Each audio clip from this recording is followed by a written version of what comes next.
Welcome to the Make Big Happen podcast. I'm Mark Moses, founder and chairman of CEO Coaching International. And here's a question every entrepreneur will face, whether they're ready for it or not. How does this end?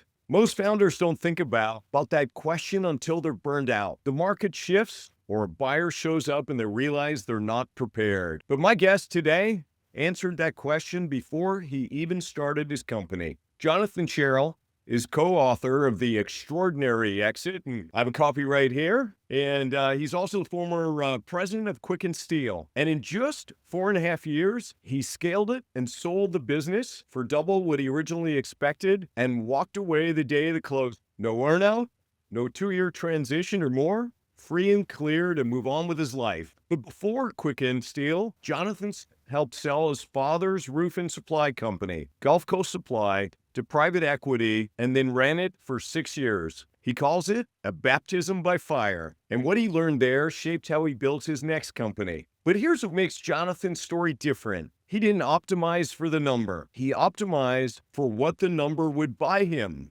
time, presence, and a life aligned with what mattered most, especially after his daughter was diagnosed with autism at the age of 2. Jonathan built Quicken Steel from day one as if a buyer was watching, which is very unusual and different than most people build their businesses. And when buyers finally showed up, they didn't find a business that needed fixing. They found a business that was ready to scale. And that's a completely different conversation. Today, we're going to unpack exactly how we did it, what most founders get wrong about exit, what buyers actually pay for, and how to walk away with no regrets. Jonathan, welcome to the Make Big Happen podcast. Thank you, Mark. It's great to be here. Thank you. Well, I'm excited to chat with you, and congratulations on that new book. I know what it's like to write a book and how long it takes and getting it all right.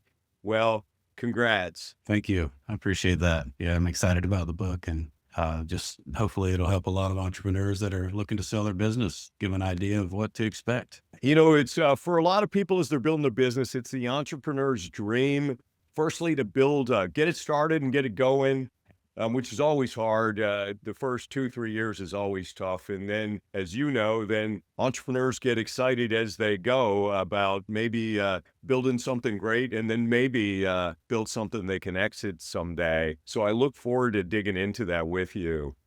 Absolutely. So let's go back a little for a moment. You helped your father with his roof and supply company, Gulf Coast Supply, and you helped him sell it to private equity in 2010, and then ran it for 6 years. What did that experience teach you about how exits really work and what it costs the person at the center of it, which I guess was you? It goes back to, I started working with my dad in his roofing business when I was 14. So after my high school would let out, I'd go down to his shop. And from the day he started, he and my uncle started this roofing company. And I learned everything, over a long period of time. The way we do business as sort of a family entrepreneurial business, there's so much value to that. And the customer service is next level. It's just a true entrepreneurial business. And they're run very well and organized. But when we went through that sale process with the private equity company, it really opened my eyes to a whole new world. Because, I'm from North Florida, which is basically, a lot of people consider it Georgia. It's not the beaches and palm trees as much. So, I'm a country boy, and I had never really been around the finance world, or honestly had never even heard the term private equity until my dad and uncle decided to sell that business. And so when they hired a broker and had these interested parties coming in, I was very interested in always growing in my career. And I was at that time general manager, basically running the day-to-day operations of the business. And it kind of naturally fell to me to do a lot of that lifting when it came to due diligence and things of that nature. So I think immediately I started realizing this was a whole new way of looking at business. They're looking and digging into things that we never gave a lot of thought to,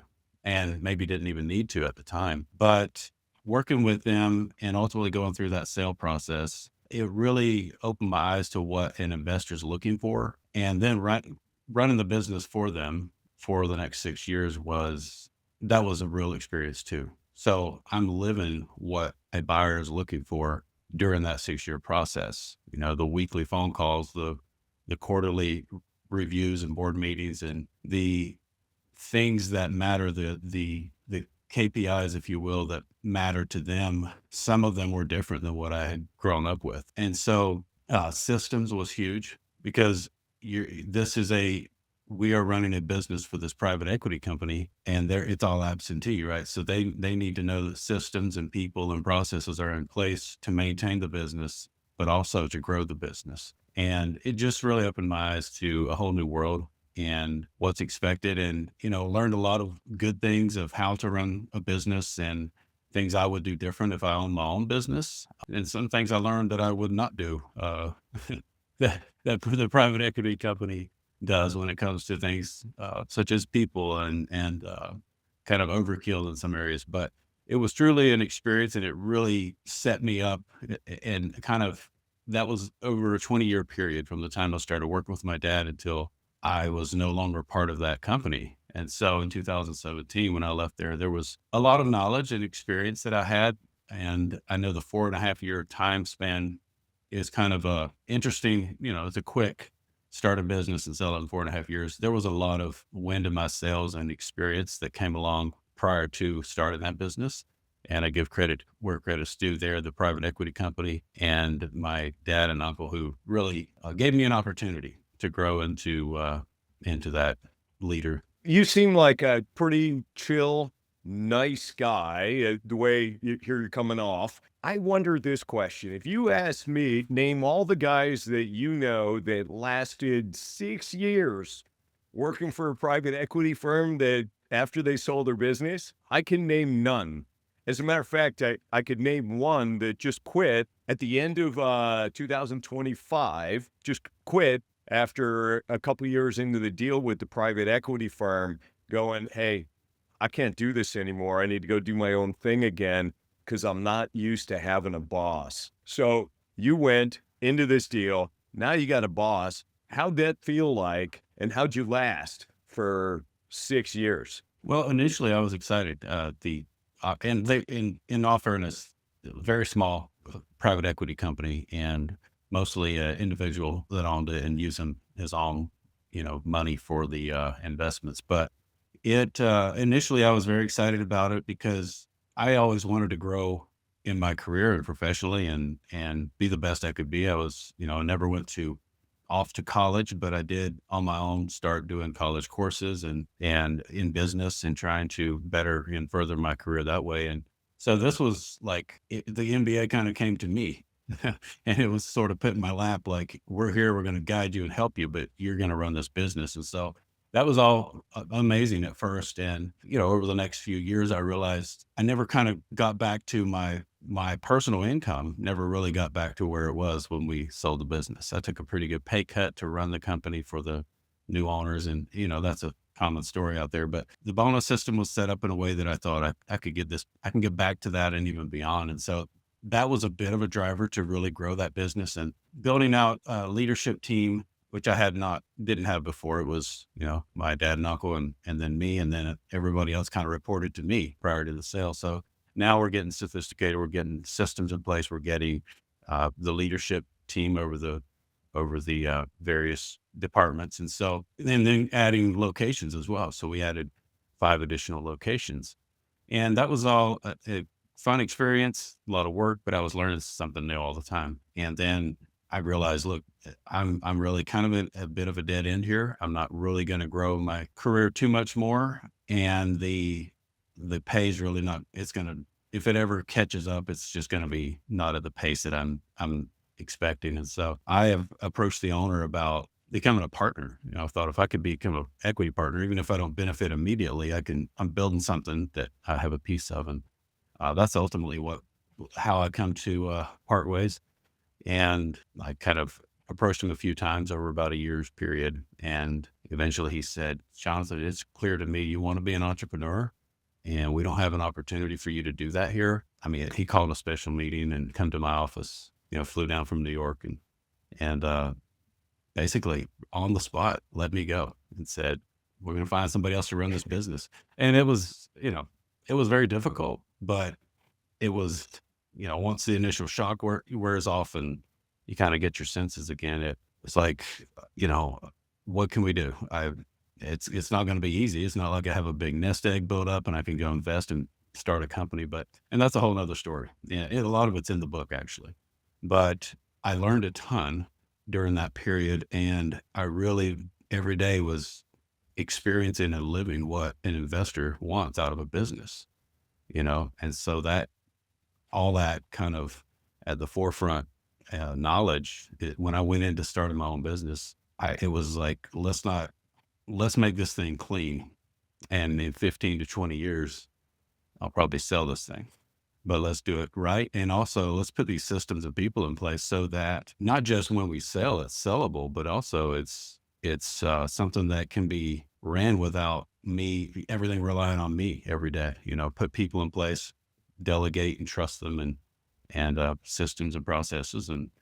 And so that's what I did. I didn't want to, have to work 80 hours a week for 10 years building the business out. Last night I had dinner with a partner at one of the largest private equity firms in the country, and they told me it was standard within a year, max year and a half, PE firm replaces the CEO. Period. Wow. Good for you. I just guess found so. it interesting. You made it all 6 years. I Yeah. guess change directions here. Your daughter was diagnosed with autism when she was only 2 years old. How did that change what you were really building Quicken Steel for? Well, it was my daughter Faith is, like you said, 2 years old when she was diagnosed. She's 16 now. And so that was quite a while back. And just as a side, she is doing fantastic and just very mainstream and really made so much in the way of improvements. She's doing great. But with that question, everything kind of revolved around her well-being.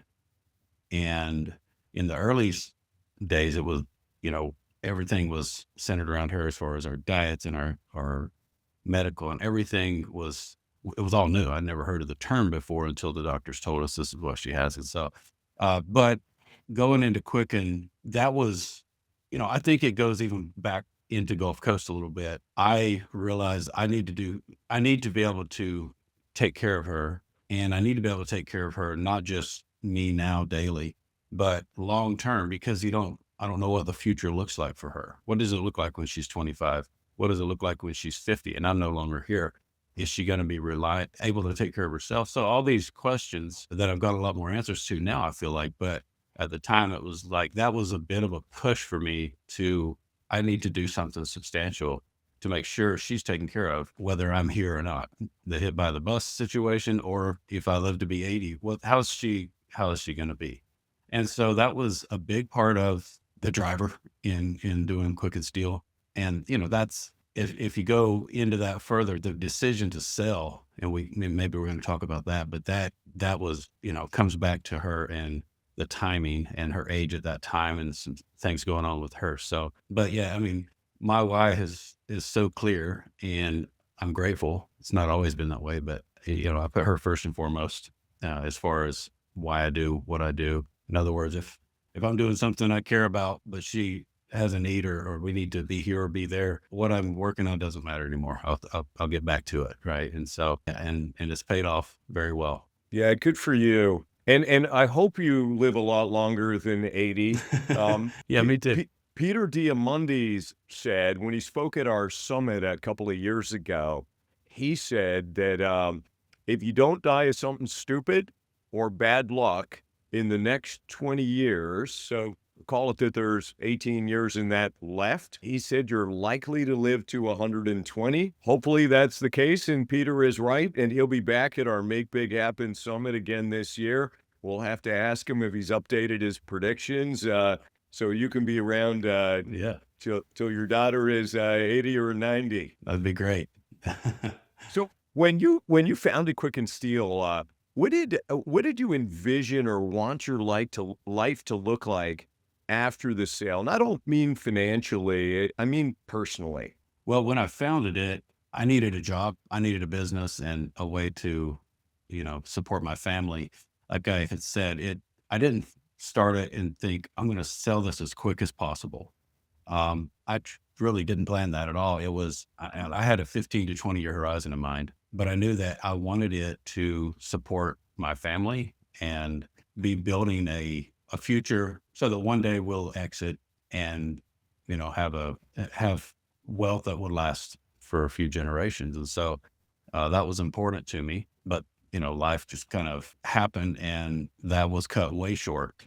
And, 4.5 years later, as we've mentioned, that we were 3.5 years later, we decided to sell and it took a year. It's very nerve wracking. I'm not going to sugarcoat that part.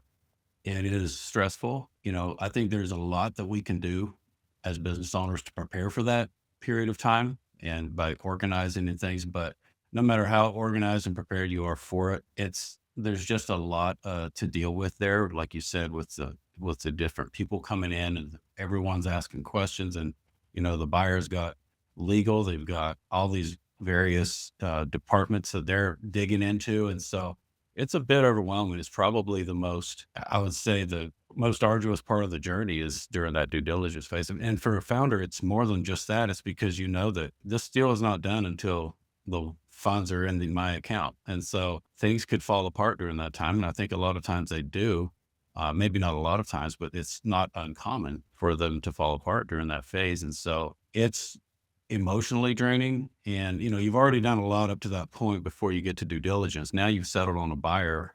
Most likely you've settled on one and you've got this LOI you've agreed to. Now it's like my options are a little bit off the table. I've got one option and I've got to make sure I keep them, everything happens the way they want it to happen all the way to the finish line. These things take time, and it's not like due diligence lasts a week and okay, now let's sign and let's go and wire the funds. This can last for a long period of time, several weeks and even a couple months. And so, the business has to keep running during that time. The buyers are looking at all the financials and for sure on a monthly basis, they want updated financials. Where are you now? We're in due diligence, but show me what happened last month. And if your revenue starts to take a hit or your EBITDA takes a hit in any way, that's kind of red flag. It doesn't mean it'll kill the deal, but all of a sudden they may want to start retrading. And Yeah, so, absolutely. I was just going to use the word retrade because that typically happens. And in due diligence, I find that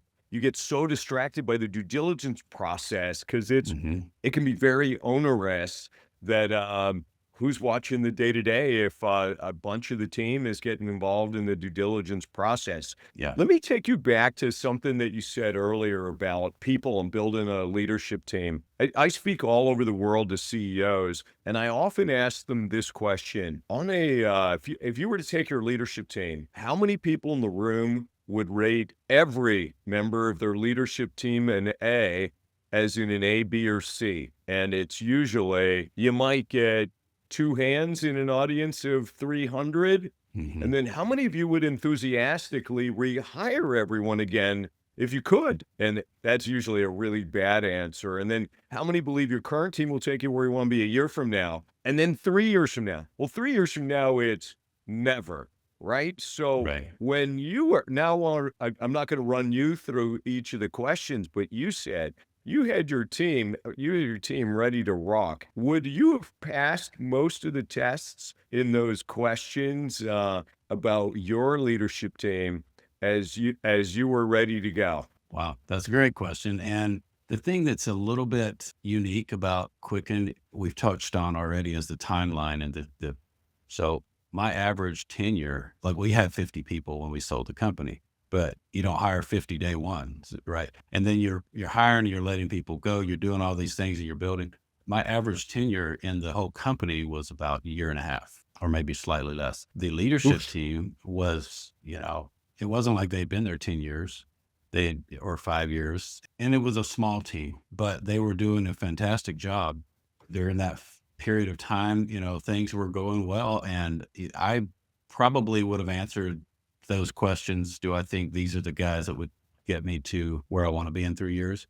I would have said very likely. And so, but there again, I didn't have a ton of tenure with them. They were fantastic people and professionals, and they were running the company in their departments like they should. A very fast growth business that's a manufacturing business that's a heavy lift. And so they were doing really well, but it's in the book too. I mean, I did lose my finance department, which was 2 people at the time, but my director of finance and someone that she brought with her from a prior company, all within about a 2 weeks period. And it was right, during this process. And it wasn't even sale related. They didn't have any idea we were going to market. So, but yeah, that's the biggest, if you can get the people part of it right, you can do, we can build about anything, can't we? So, you brought in my good buddy, John Geigerich, as your coach during the process. What's the difference between having advisors who give you answers and having a coach who's in it with you?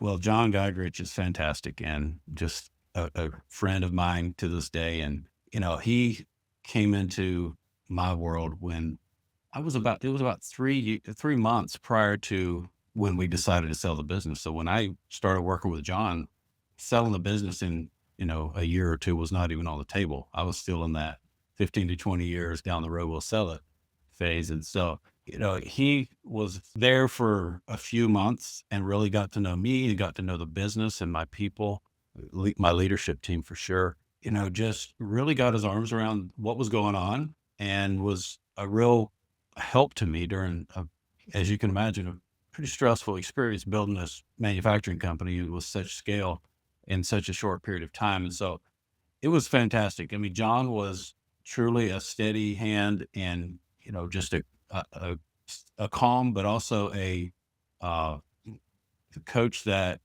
you know, offered great advice many times and also kind of helped keep me in line. He's not just a yes man, he don't mind to call me out on things, which I greatly appreciate, by the way. But, as we moved from that into this, I approached him one day about 3 months later and said, John, I want to sell the business. And, it wasn't shock or baffled at all. It was like asking me a few questions and we got into prep mode for selling the business, and John introduced me to Andy with STS Capital, a strategic partner of CEO coaching. Andy was fantastic. We ended up working with him and his team, and there's a lot we could talk about there. Yeah, it went so well. He and I wrote a book about it, and so. But it kind of ties back to John. John was the introducer to Andy, and yeah, just he's tremendous. And when I needed things such as when the finance department quit, for example, called John up, told him what's going on, and he connected me with some people that are also strategic partners of yours. And they did a fantastic job taking over the bookkeeping, the month-end closing with a pretty sophisticated ERP system that takes time to learn, but they did great with that and saw it all the way through to close on the business when we sold it. And so I greatly appreciate John's input into this whole process. And I highly recommend, that's something I tell people is, you don't have to have a coach to sell your business, but I wouldn't do it any other way. Even if I went and did it again now, I need somebody in my corner who's a steady hand, who's not emotionally connected to this thing, who has been there before and is a steady voice for me. And so I would, I'm a big supporter and believer in a good coach, whether you're selling or not. John, he had a lot of deal experience too, which was the right coach for you Yeah. at that right time. And I know you two guys got real close because he speaks very highly of you and the relationship you guys built during that period of time that you guys worked together. So congratulations to you. First, having the courage to go out and get a coach to know what you don't know, and also Mhm. the relationship. You guys probably have a lifelong relationship now Yeah. as a result of going through that together. It can be a painful process. Yeah. You can grow close to people that are there with you during the fog of war, so to speak. Let's talk about your closing day. Closing day is always interesting in a deal. And I'll share this with you. We're supposed to close a really large deal in 4 days. And we've been working on it for a year. And it's so big, we need government approval and all that, and got all through this. And the buyer pulled out 2 weeks ago. Mm. And Wow. it's a really large deal when you got a B in front of it. And And it's like, oh man, it's so frustrating. Let's talk about your closing day. Lawyers are at the table, contracts are ready, buyers eager to get done. I bet you're all fired up, ready to go too. And you choose not to sign because Fidelity hadn't processed paperwork for something. Walk us through that moment. What was the issue on the paperwork and what was going through your head? I don't know if I want to relive that, Mark. No. Sorry about that. No, you're great. Yeah. So let's back it up a little bit. When we started working with Andy, I told Andy, this was July of 2021. I told him I'd love to be closed by the end of the year, which would have been about 6 months. And he's like, hey, pump the brakes a little bit. And I'm like, well, my dad sold in 3 months. Okay. And so he didn't tell me no way, but he just like, don't let that be the driving force here. So fast forward, we're now 12 months later from the time I started this process. It's July and 2022, and everything is finally ready to go. We're ready to sign. But, during this process, I had worked with some wealth advisors and set up this donor advised fund because my wife and I wanted to take a portion of the proceeds and set it aside to tithe on. We're always been tithers, and that's just something that's important to us. And this donor advised fund was going to be, can save you a lot in taxes by setting it up the right way. So this was in place and supposed to be good to go. And there was some final paperwork that hadn't been quite finished yet and finalized. And we could have moved forward and closed and just said, don't worry about the donor advised fund. That was too big of a deal. I mean, we wanted that to be in place. We were committed to it. There was no negotiation on that. We were going to do it. And, it's kind of funny because the one thing that was holding up this deal from closing was something that we're trying to do that's charitable. But no, it was agonizing, and each day felt like a month. And I remember it so well. People are getting anxious and antsy, and especially on my team, my team guys that knew about this sale, and they're asking me and texting me like, "Where are we at? What's going on?" And I'm like, "We're still waiting," And so it will test your mettle. And how long did that waiting period go on? That you're trying to do something great and charitable, and now you've created a potential mess you didn't create it, Fidelity did, but you've created an opportunity for the buyer to fall out because anything can happen as a deal's going on. And how you feeling when all that's going on? What's going through your head? Well, the buyers has flown down, and they want to come in and with their team and do a big celebration and introduce, themselves and do a proper handoff. And they're kind of waiting in the wings. They're in town, and just holding off, not showing up. And we're emailing and phone calls with the attorneys and trying to get this all wrapped up. And that was the most agonizing part of the whole process, was the last couple of days. And it lasted probably 2 to 3 days. The buyers they had other obligations. They had to go back home. We never got to do the handoff properly like we planned. And the deal got done. It was that final, you're a runner, you would understand, it's that final few feet in the marathon. And it just seemed like we weren't going to make it, but we made it. You hit your goal. You get to walk away after closing with no earnout, no transition time. What did that feel like? Well, it felt great. I guess you could say felt great. It was great. It felt very interesting. It was the first time in my entire life that I had, since I was 14, I've been working every week. And so things got real quiet real quick. I remember distinctly just the emails dried up. There was no emails. There was no phone calls, no text messages. And I was like, this is it. This is the final deal. I was very grateful. I think it takes a while for things to set in, and it's not like, how do you feel today? You sold yesterday.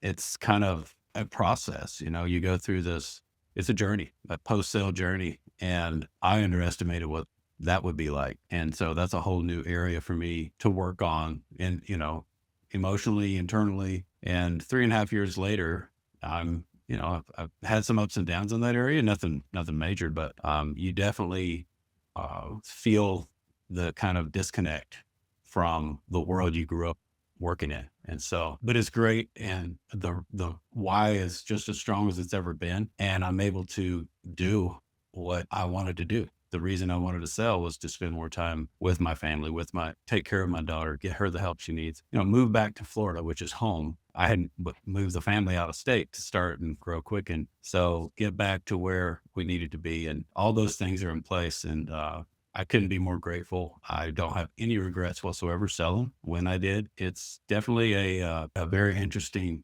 time. And I'm sure it's different for everyone. For me, it wasn't like I had 2 or 3 businesses going and I sold one. It was everything was that, right? And as far as business goes, I was careful to not just go jump right back into something else in a different industry or, get busy myself for the sake of being busy. You know what's interesting, Jonathan? I find that many founders after an exit struggle with their identity because their identity is wrapped up in the business that they have. Who am I and what is my purpose and relevancy now today? And you've described that you had a purpose and relevancy with your daughter that was very meaningful to you. What surprised you about yourself when you weren't the CEO anymore? There had to be a void in your life, or you would think there would be, that Yeah. you don't have all the stuff that you normally had to do. The mind is not a good place to hang out in, right? And so I've always enjoyed. I enjoy nature. I enjoy walking and doing things outside. I've bought some property and I work on it and tractor and just things that I'm doing in that way. And it's really a good way to kind of process things and really not so much looking back, like, I'm no longer this, I'm no longer needed for that, but it's more about where do we go from here? It's not like I'm 80 years old and finally sold my business because I need to. It was, I'm 43 and I'm not done. I don't call myself retired. I say I'm between occupations but where do we go? I want to be careful that I don't jump into something that's, the next shiny thing, but it's something that's takes a lot of soul searching and, prayer for me and just trying to figure out what makes sense. And so it's been a lot of kind of listening for the still small voice, so to speak. And for me, that's kind of where the book came from. I didn't sell the business and planned I'm going to go be an author. It was farthest thing from my mind, but I had this idea one day talking with some business owners at some conventions that I was asked to speak at, and the questions they would come ask me about selling the business and all was, it kind of got my mind going like, this is, sounds like it might be a need for people to know a little bit behind the curtain on a real deal that happened recently. And so, I kind of pondered that idea a while and then reached out to Andy and said, hey, would you be interested? Cause I didn't know if I had enough story on my own for a book. And I thought his perspective could be great in this. And he jumped right on it. And, so, things like that are where I'm at now. And I think there'll be a business at some point doing something, but I'm just taking it one day at a time and kind of one project at a time and really finding a lot of enjoyment in helping other people do the same thing I did. And in whatever way I can be of assistance in that way. And I get a lot of fulfillment out of that. So you're a young guy and like you said, you are not done. What's going to guide what you do next? How will you make that decision?